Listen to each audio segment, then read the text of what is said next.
Buenas noches y bienvenidos a Sala de Prensa. Hoy se conoció el más reciente informe sobre deforestación en el país, sobre la tala y destrucción de bosques durante los 3 primeros meses de este año.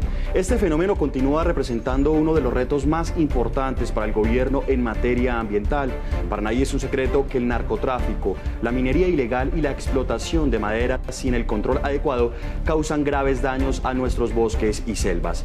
No olvidemos que Colombia es aún uno de los países con mayor riqueza hídrica, así como de flora y fauna en el planeta. Ese es nuestro tema de hoy, por eso hemos invitado al señor ministro del Medio Ambiente, Carlos Eduardo Correa, y el director de Parques Nacionales, Orlando Molano. Gracias por estar con nosotros, muy buenas noches. Muy buenas noches, José Miguel, un placer estar aquí el día de hoy y un saludo muy especial a todas las personas, a los colombianos que nos escuchan y nos ven el día de hoy. Doctor Orlando, muy buenas noches. José Miguel, muy buenas noches. Un saludo especial, por supuesto, a toda la audiencia. Feliz de estar acompañándolos, estar aquí con ustedes. Señor ministro, quiero comenzar con usted y cuál es la gran conclusión de este estudio del monitoreo del sistema de bosques y carbono del IDEAM. Bueno, José Miguel, creo que tenemos una gran conclusión. La primera gran conclusión es que todas las acciones que estamos haciendo desde el gobierno nacional las vemos reflejadas en los resultados del día de hoy. Estamos trabajando en diferentes frentes, en la gran lucha contra la deforestación, que es una de las principales causas de afectación a nuestra biodiversidad y a nuestros bosques.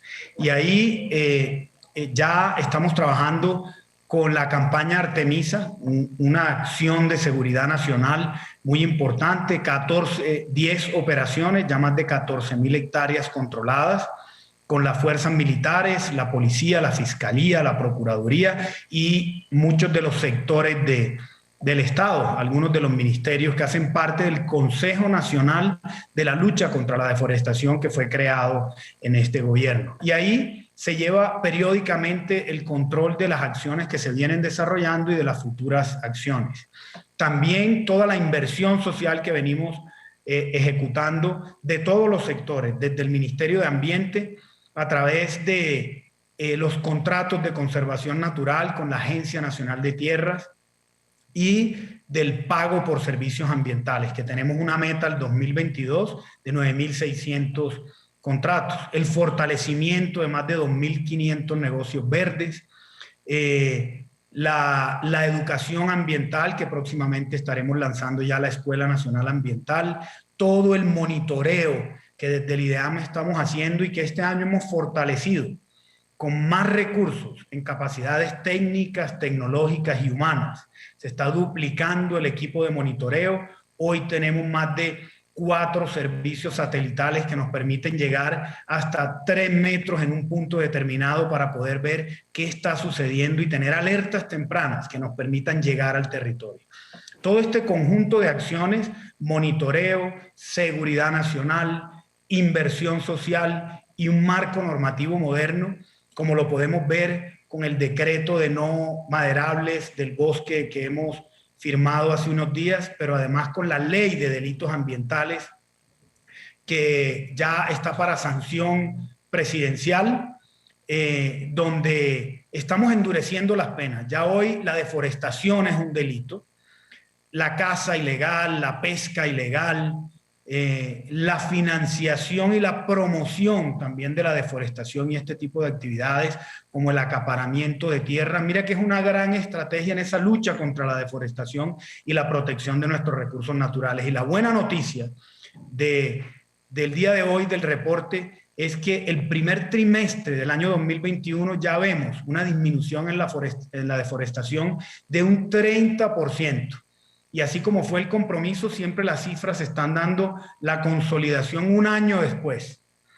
El compromiso en el mes de enero fue que el primer semestre del año 2021 ya tendríamos las cifras del primer trimestre. El año de mayor deforestación en Colombia fue el 2017 con 219.000 hectáreas.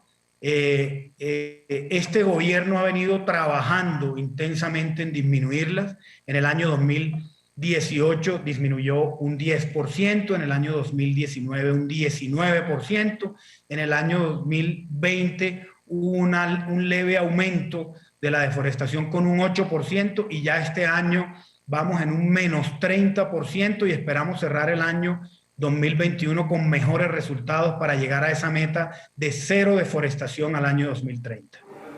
Importante noticia en materia ambiental para el país, señor ministro. Ahora voy con el director de Parques Naturales, doctor Orlando. ¿Cuál es la situación actual en los parques naturales que han sido el blanco de la deforestación en Colombia? Sí, efectivamente, José Miguel, yo quiero contarle un poco los antecedentes y las cifras que tenemos en parques nacionales y qué estamos haciendo desde parques para, obviamente, proteger nuestro patrimonio natural y cultural. En los últimos 20 años, José Miguel, se han deforestado en parques nacionales 271.000 hectáreas. En los últimos 10 años, 100.000 hectáreas. Como lo dijo el señor ministro, en el 2017 tuvimos un alza de casi 21.000 hectáreas en parques nacionales que ha venido disminuyendo. En el 2019 tuvimos 13.000, en el 2020 aumentó un poco a 15.000, pero efectivamente en este trimestre hemos bajado y hemos trabajado mucho para que esto suceda. ¿Qué estamos haciendo? Pues 3 puntos importantes. El primero, por supuesto, prevención. Y con estos son los acuerdos de los que habla el señor ministro con las comunidades que viven en los parques y aledañas para bajar la presión. Estos acuerdos, muchos de estos también son con acuerdos y cooperantes como la Unión Europea, WWF y el gobierno noruego. También en restauración, que es muy importante. En temas de restauración estamos haciendo un avance increíble en parques nacionales. En los últimos 10 años se ha restaurado en parques nacionales 19.000 hectáreas. El compromiso, la meta, el reto que nos puso el señor presidente con el señor ministro de Ambiente es que solo este año restauremos 21.000 hectáreas. Este es un reto increíble. Esto no ha pasado en parques nacionales, lo vamos a hacer este año. El segundo muy importante es la vigilancia. Como lo decía también el ministro, el tema de los satélites. Nosotros tenemos control, por supuesto, satelital en todos nuestros parques y el control que hacemos desde parques nacionales con todo nuestro equipo de guardaparques, pero también con el trabajo conjunto de las otras entidades como es las fuerzas militares, la operación Artemisa, que nos ayuda a bajar la tensión, pero el mismo ejército también en el tema de restauración, por ejemplo, nos ayuda también en la siembra y en la creación de los viveros que tenemos, como el que tenemos en Cerrillo, un nuevo vivero de más de 250.000 plántulas, en Chingaza, en colaboración también con el ejército, un vivero que cuando llegamos tenía 3.000 plántulas, hoy ya tiene 30.000 y va para 106.000 plántulas. Así que de esta forma, con estas actividades es que estamos protegiendo también, pues obviamente parando la deforestación, pero también trabajando en la restauración. Señor ministro, según el reporte, ¿cuál es la situación en departamentos como el Meta, Caquetá, Guaviare, Putumayo? ¿Por qué es importante la medición en estas regiones? Bueno, José Miguel, esa es una muy buena pregunta porque hoy el 70% de la deforestación de nuestro país ocurre o se concentra en estos 5 departamentos, en el Meta, en Caquetá, en Guaviare, Putumayo y Antioquia. Y ahí es donde estamos haciendo las principales acciones en estos 5 departamentos. Cabe anotar que no necesariamente todas las acciones van encaminadas a estos 5 departamentos, sino que estamos trabajando en todo el territorio nacional en prácticamente 12 núcleos, que han sido los 12 núcleos identificados de mayor deforestación en cada uno de los años. Y esto tiene varias causas. Aquí estamos hablando de unas causas directas. Tú lo mencionabas al principio también, hablabas de cultivos ilícitos, hablabas de minería ilegal, y la principal causa es la praderización para acaparamiento de tierra. Y de ahí se derivan otras acciones que están sucediendo allá, malas prácticas de ganadería extensiva, infraestructura de transporte no planificada, cultivos de uso ilícito, extracción ilícita de minerales, de tala ilegal y ampliación de la frontera agrícola. Mira que todo esto se deriva de actividades ilícitas como el narcotráfico, y ahí las vemos en esas zonas deforestadas donde hoy hay cultivos. Mira que el 7% de la deforestación directa, o sea, de la deforestación, es para cultivos ilícitos. Pero cuando nos vamos un poco más allá y miramos 1 kilómetro a la redonda de esas áreas deforestadas, vemos que el 22% es deforestación indirecta. O sea que están ahí a 1 kilómetro en esas zonas deforestando para usar esos terrenos en actividades ilícitas, con dineros ilegales, financiación del narcotráfico y por supuesto lo que nos compete al sector en especial, que es la pérdida del bosque y de la biodiversidad. Entonces hoy en Colombia, nuestro país, el 52% del territorio es bosque natural y el llamado es a que tenemos que cuidarlo, que conservarlo, que protegerlo y para eso estamos tomando todas las acciones. El 66% de los bosques del país lo tenemos en la Amazonía colombiana y es ahí donde estamos endureciendo y tomando todas las acciones pertinentes para frenar la deforestación. Entonces esos 5 departamentos concentran, como te decía, el 70% y ahí estaremos tomando acciones muy importantes. Y otro punto, aprovechando que Orlando, nuestro director de Parques Nacionales, está acá, es la protección. Un área protegida no es simplemente una delimitación. Un área protegida es la que podemos conservar, la que podemos restaurar, la que podemos proteger. Y por eso muchas de estas acciones están encaminadas a proteger nuestras áreas y en especial esos parques nacionales que han tenido pérdida de deforestación de cientos y miles de hectáreas en los últimos 10 años. Y ahí tenemos un enfoque muy importante que les mencionaba Orlando ahora, con restauración, con contratos de conservación, con conservación en algunas de estas zonas y por supuesto con toda la contundencia, con la ley de delitos que será sancionada y todo el apoyo de las fuerzas militares, la policía y la fiscalía. Precisamente, señor director Orlando, el ministro tocaba una de las regiones más importantes en Colombia y para el mundo, que es la Amazonía. ¿Qué está pasando en estos momentos en esa región del país? Sí, efectivamente, José Miguel, pues obviamente nuestro tesoro, que es el Parque Chiribiquete y el Parque Nucad, una reserva natural, pues hemos tenido digamos, un aumento en las cifras de deforestación. Como lo ha dicho el ministro, tenemos temas importantes de ilícitos, algunos de ganadería, pero hemos venido trabajando con los acuerdos. Hoy ya, de hecho, en las semanas que hemos tenido de negociación también con los campesinos, vamos a tener más acuerdos, pagos por PENIS, que también son acuerdos por servicios ambientales y acuerdos que protejan no solamente el parque, sino los alrededores del parque. Nosotros creemos que con esta estrategia también estamos buscando proteger las reservas naturales como Nucad y el Parque Chiribiquete. Estos acuerdos, la verdad, quiero agradecer aquí al ministro los recursos que nos han dado, porque con más dinero pues tenemos más posibilidades de tener más acuerdos con los campesinos y con las comunidades que tenemos en estas zonas. Algunas buenas noticias que también las mencionaba el ministro es que en parques como La Macarena, Tinigua, Picachos, pues se bajaron en este último trimestre la deforestación en estos parques, así que es una buena noticia para el país. Así como estos, queremos seguir trabajando en los parques de la Amazonía. Señor ministro, a pesar de las buenas cifras que se han registrado en este primer trimestre del año, de todas maneras se deforestaron más de 41.000 hectáreas en estos 3 departamentos o 4. ¿No deja de ser esto preocupante, señor ministro?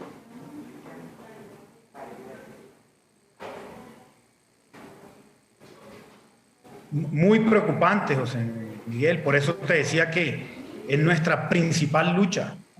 Frenar la deforestación y llegar a deforestación cero. Debería ser 0 hectáreas deforestadas y ese es el reto que tenemos de seguir sosteniendo las cifras este año, mejorando la tendencia para este segundo semestre del año 2021 y cerrar un año 2022 muy positivo. Nos están sirviendo muchísimo no solamente las acciones de seguridad nacional que podríamos denominar, sino también la inversión social.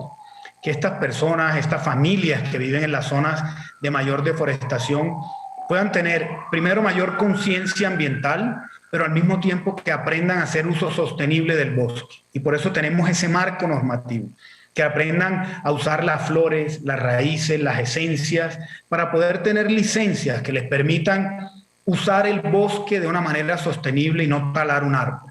Para esto es muy importante la conciencia ambiental, la responsabilidad, pero al mismo tiempo generación de ingresos en esas zonas, que a través de nuestros programas como Visión Amazonía estamos generando. Y hoy prácticamente todos los ministerios, todos los sectores están trabajando también en esa zona. Por ejemplo, el Ministerio de Agricultura, proyectos agrosilvopastoriles, agricultura sostenible, todo el tema de turismo de naturaleza. Y esta es una zona de nuestro país, de nuestro territorio, que tenemos que visibilizar más con cosas positivas. Si bien es el 70% de la deforestación, tiene una riqueza natural y una biodiversidad enorme.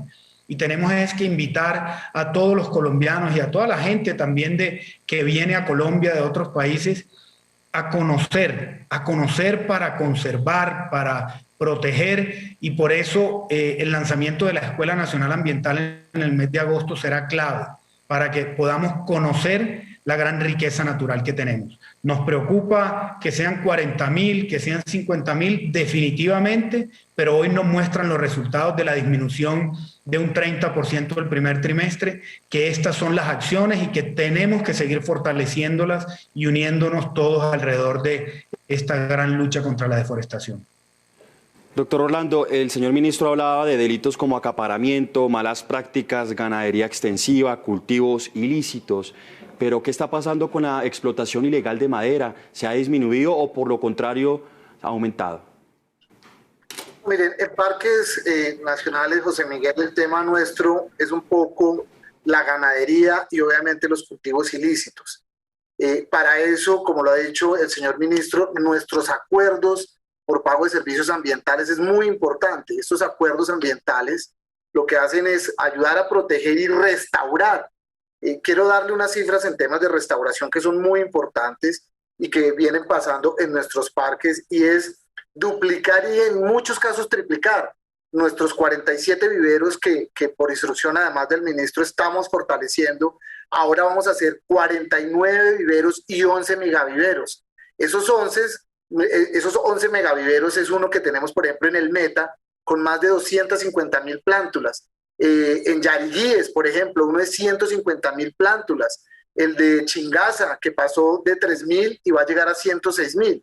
Todos estos acuerdos, pagos, compra de predios también que estamos haciendo en parques nacionales para bajar la tensión con ganadería, es para proteger obviamente todos nuestros recursos naturales. En Chingaza, por ejemplo, un parque que uno pensaría que no tiene ganadería, pues estamos haciendo compra para hacer saneamiento.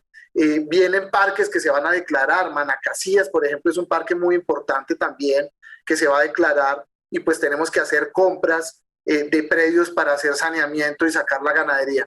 Así que con el trabajo, además articulado con la Fiscalía General de la Nación, con la Procuraduría, con el Ministerio de Ambiente, con el Ministerio de Defensa, bajamos la tensión, pero el tema social es muy importante y creemos que hacia allá es que tenemos que apuntarle. Hacer cambios de actividades ilegales por actividades legales, como el ecoturismo. En el Meta tenemos buenos ejemplos, en la misma Amazonía tenemos buenos ejemplos. Por eso es muy importante, cuando llegamos nosotros encontramos solamente abiertos 8 parques, ya tenemos 16 parques reabiertos, vamos a llegar a 25, pero es precisamente para eso, para cambiar todas estas actividades ilegales y promocionar nuestro patrimonio natural y cultural, que la gente conozca. Lo que no se conoce no se valora, y lo que no se valora no se cuida. Entre más nos enamoremos, este programa que está haciendo el ministro de Educación Ambiental es lo que vamos a tener en parques naturales también. Así que esas son el trabajo que estamos haciendo, José Miguel.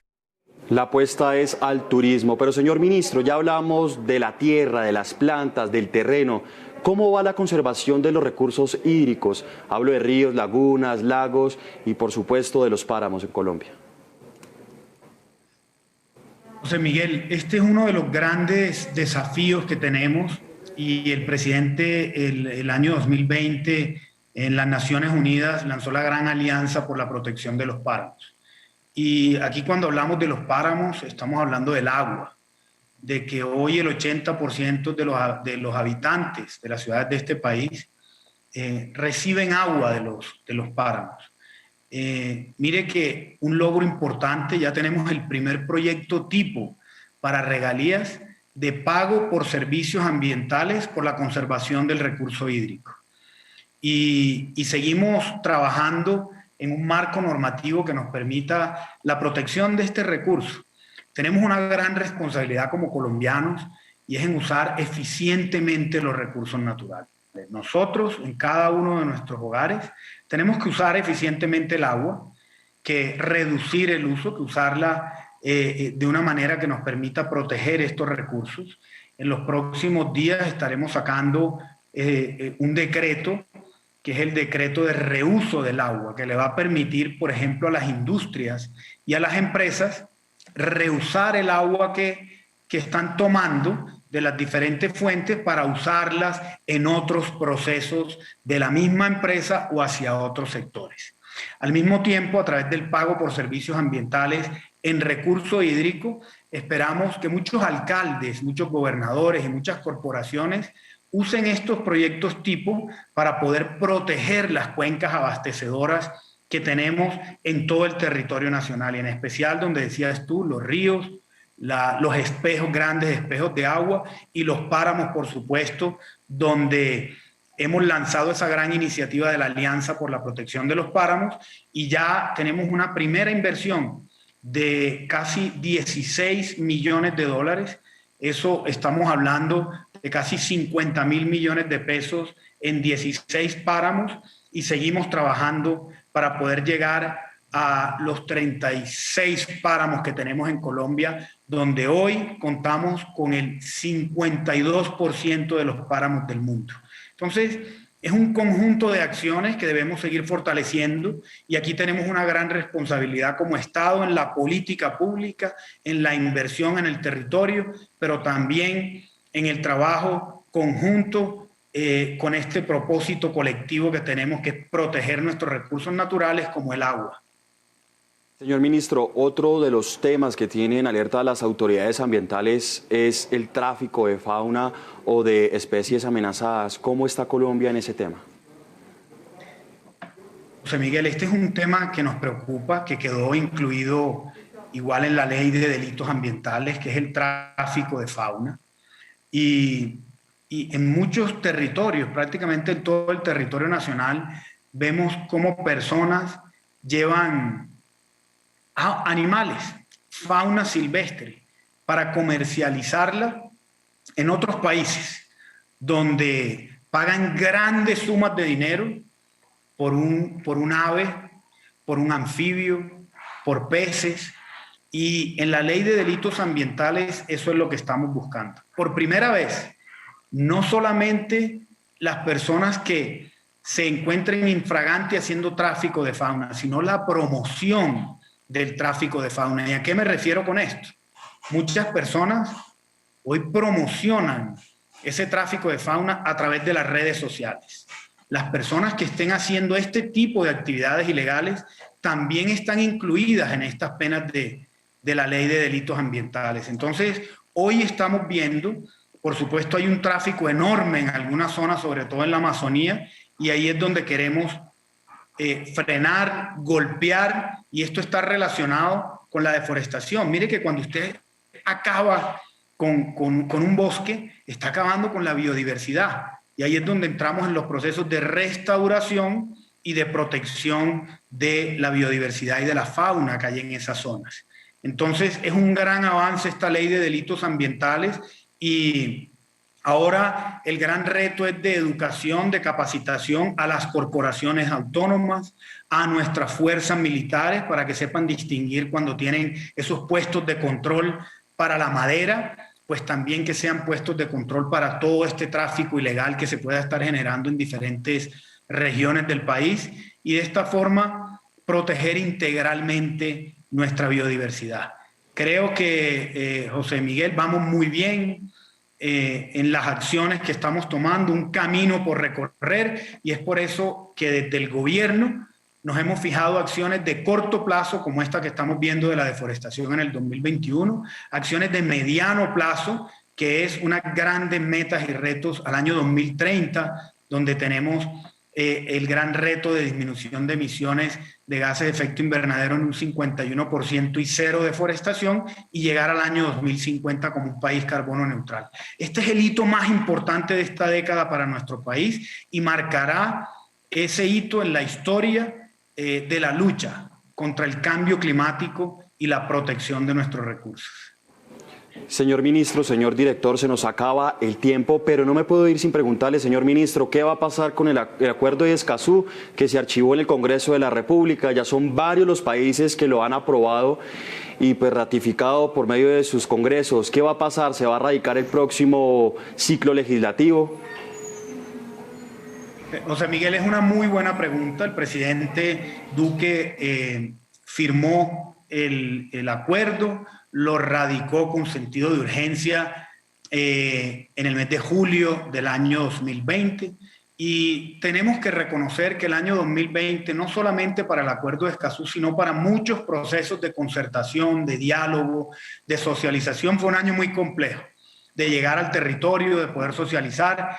Inició todo el curso legislativo en el año 2020, los tiempos no dieron, no pudimos estar en el territorio. El Congreso, con el planteamiento de 4 debates en el territorio, pues llegó prácticamente al fin de la legislatura, y el anuncio que hemos hecho es que vamos a presentar nuevamente al Congreso el proyecto de ley, pero antes, José Miguel, es muy importante que este proceso tenga el trámite adecuado. ¿Y qué es el trámite adecuado? Que podamos ir al territorio, que podamos ir a las regiones, que nos podamos sentar con los diferentes actores, porque hay sectores que lo aprueban, que lo quieren, que lo aceptan, otros que tienen preocupaciones, y ahí es donde yo creo que debemos nosotros hacer un trabajo de diálogo, de concertación, de información, para inmediatamente presentarlo en la próxima legislatura. Señor ministro, muchas gracias. Y una última pregunta para el señor director de Parques Naturales. ¿Cuál es el mayor reto que va a tener usted dentro de su entidad en lo que resta de este año? José Miguel, la verdad tengo 2 retos muy importantes. El tema de la restauración, las 21.000 hectáreas, esto no nos deja dormir, estamos trabajando día y noche, los recursos pues los tenemos, el señor ministro nos ha dado los recursos para cumplir la meta y además coayudar con los 180 millones de árboles.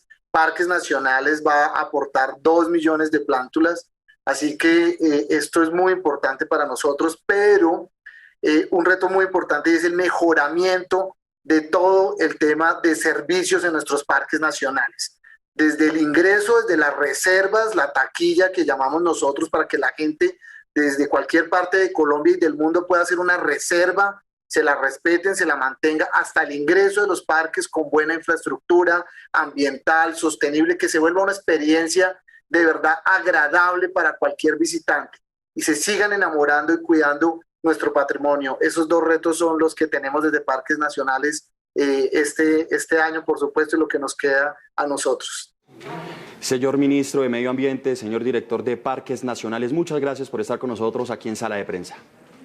Gracias, José Miguel, y seguimos trabajando por nuestros parques, con todo nuestro Sistema Nacional Ambiental, y desde el Ministerio brindándoles todo el apoyo con recursos, un apoyo técnico hacia estas metas que mencionaba el doctor Orlando. Muchas gracias. Señor director. Gracias, ministro. José Miguel, muchas gracias por la invitación. Acá estamos siempre. Hacemos una pausa, pero cuando regresemos nos acompañará Ricardo Ospina para contarnos qué tiene en su radar. Volvemos. Gracias por seguir con nosotros y ahora saludamos a Ricardo Ospina, director de Servicios Informativos de Blue Radio, quien nos cuenta qué tiene hoy en su radar. Ricardo.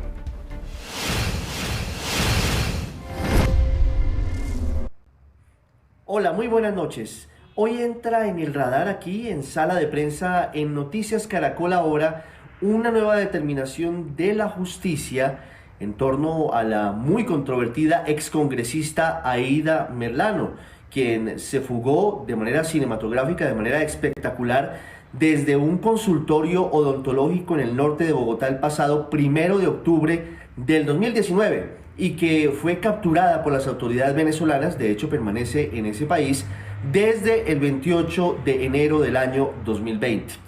La nueva determinación de la justicia en torno a la ex senadora y ex representante de la Cámara Aída Merlano tiene que ver con una acusación que ha proferido en su contra la Sala de Instrucción de la Corte Suprema de Justicia, en esta oportunidad por presunta violación de los topes para la financiación de su campaña al Senado de la República en el año 2018. De acuerdo con la Corte Suprema, Merlano habría superado con creces y no con una justificación clara el tope de 884.131.163 millones de pesos, que es el valor máximo que puede costar una campaña al Senado de la República en el país. Este caso podría llevar a Merlano a una nueva condena. Recordemos que ella ya había sido sentenciada por la misma Corte Suprema de Justicia a una pena de 11 años y 4 meses de prisión, entre otros por el delito de corrupción al sufragante. Recordemos la historia que hay en torno a la famosa Casa Blanca, un sitio en Barranquilla en donde se convertía en un centro de prácticamente una registraduría ilegal, en donde, según dice la justicia, se daba dinero en efectivo para el pago de cada voto por Aida Merlano, en donde había incluso armas de fuego y en donde hubo otro tipo de irregularidades. Merlano amenazó con prender su ventilador y mencionar a políticos del orden nacional como supuestos beneficiarios de actividades ilegales de las que ella era testigo, pero desde que fue detenida en Venezuela no se han conocido sus declaraciones adicionales, más allá de algunas entrevistas que no han sido sustentadas. Aida Merlano reaparece, esta vez con una nueva acusación, esto es un nuevo llamado a juicio por parte de la Corte Suprema de Justicia. Ricardo, muchas gracias y hasta aquí Sala de Prensa. Gracias por acompañarnos. Conéctese en estos momentos con nuestro segmento económico Signo Pesos. Una feliz noche.